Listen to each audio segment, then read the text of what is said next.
I am in Los Angeles right now checking out the new Motorola Razr phones. As with last year, there are 3 of them: the standard Razr, the slightly better Razr Plus, and the top of the line Razr Ultra. This is the same successful strategy Motorola used last year, so it makes sense that it didn't change things up in 2026. Strangely though, it also didn't change up many of the core aspects of the phones either, making the whole launch kind of ho-hum. However, there is one significant change this year: pricing.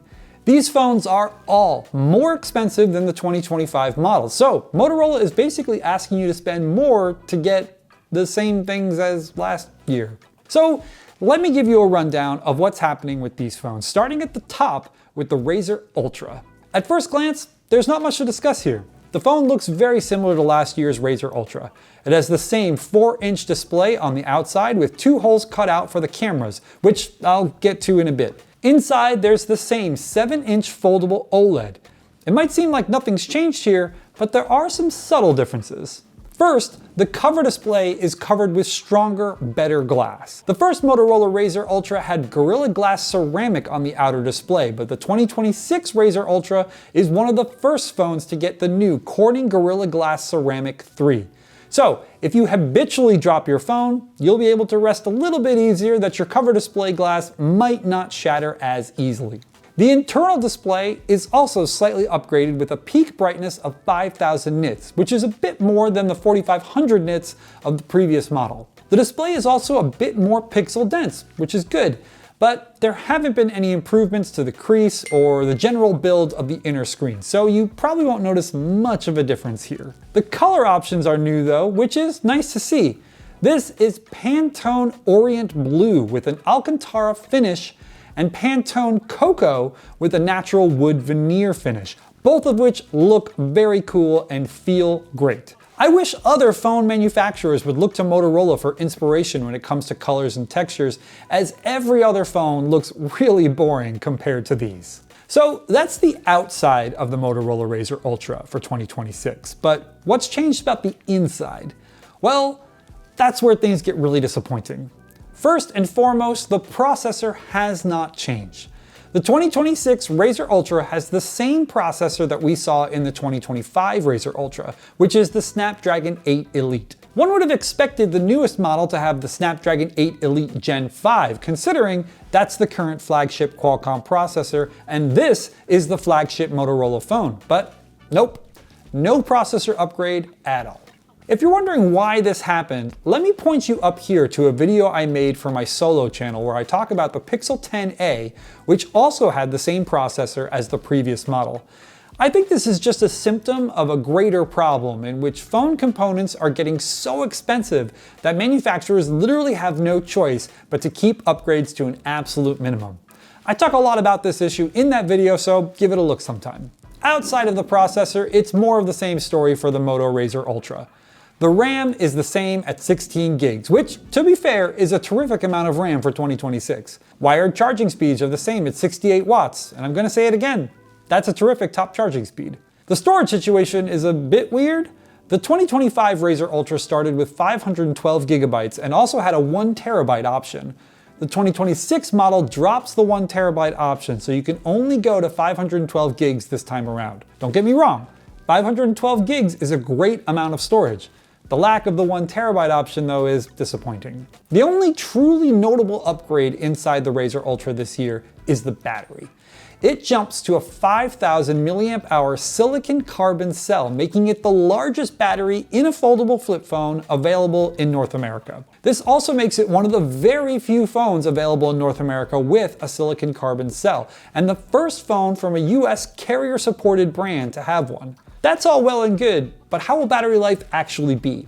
Well, the battery life of the 2025 Razr Ultra is very comparable to the Galaxy S26 Ultra, so that significant increase in battery capacity should result in some very good battery life overall. We haven't had time to do any tests on the 2026 Razr Ultra, but stay tuned to Android Authority for our full review, which will cover that and a whole lot more. Finally, there are the cameras.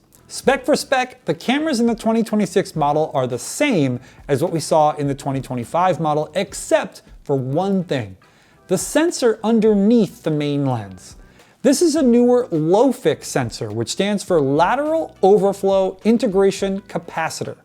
That's a whole lot of words to say that the sensor significantly boosts dynamic range and basically eliminates overexposure. I'll throw a link in the description that goes over low-fix sensors in more detail if you're curious, but yeah, the basic gist here is that the cameras are mostly the same too, but you might get slightly better shots now that there's a low-fix sensor involved. Finally, we're at the price. One might assume that Motorola kept the price of this phone the same considering how little is actually upgraded here. Outside of a slight battery increase, some better, stronger build materials, and the fact that it launches with Android 16 instead of Android 15, there's not much to talk about here. But that didn't stop Motorola from significantly increasing the price by a whopping $200, bringing the cost of the 2026 Razr Ultra to $1,500. That's a whole lot of money for a phone that is essentially a clone of the 2025 version, which I just looked up and can be found brand new and unlocked on Amazon for just $8.99. I mean, why pay more? Okay, let me jump to the other two Razr phones really quickly. As one would expect, it's a very similar story for these two devices when you compare them to their 2025 counterparts. Everything about the Motorola Razr Plus this year is the same as last year, except for two things: battery capacity and the rear camera system. Like the Razr Ultra, the Razr Plus has a bigger battery this year with a 4,500 mAh cell, a good deal larger than the 4,000 mAh one in the 2025 phone. The camera system is significantly changed. The telephoto lens that used to be on the back is gone and replaced with a 50 megapixel ultra wide. This makes the Razr Plus and the Razr Ultra very similar for camera specs, with the Plus only really missing that low-fix sensor that I was talking about earlier. Other than those two changes though, everything else is either the same or just the expected changes year over year, like color options and Android versions. Once again, that didn't stop Motorola from upping the price of the phone by $100, so this will set you back $10.99 if you want it. And finally, we have the standard Razr. The best part about the vanilla model has always been its price. Outside of trade-in deals and all that, the vanilla Razr has been the cheapest way to get into the world of flip foldable phones. Well, that might still be mostly true, but the price is going up for this phone as well, by $100, bringing its entry-level cost to $799. That's not terrible, but it's still disappointing to see, especially when you look at the spec changes. The standard Razr is the only one of the three phones to get a new processor, but it might as well be not an upgrade at all. The 2025 Razr had a MediaTek Dimensity 7400X, and the 2026 model has the slightly better 7450X. So it's technically an upgrade, but don't expect any wild differences in performance. The vanilla Razr also gets a slight battery increase to a 4,800 mAh cell, and a decent upgrade to the ultra-wide camera, going from a measly 13 megapixels to a solid 50 megapixels. However, Motorola also did a downgrade here.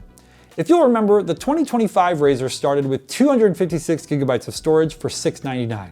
Now, the 2026 model starts at $799 for just 128 gigs of storage. I mean, it's great to see the camera and battery upgrade, but dropping down to 128 gigs at the start for a higher price? I don't know who's gonna take that deal, Motorola.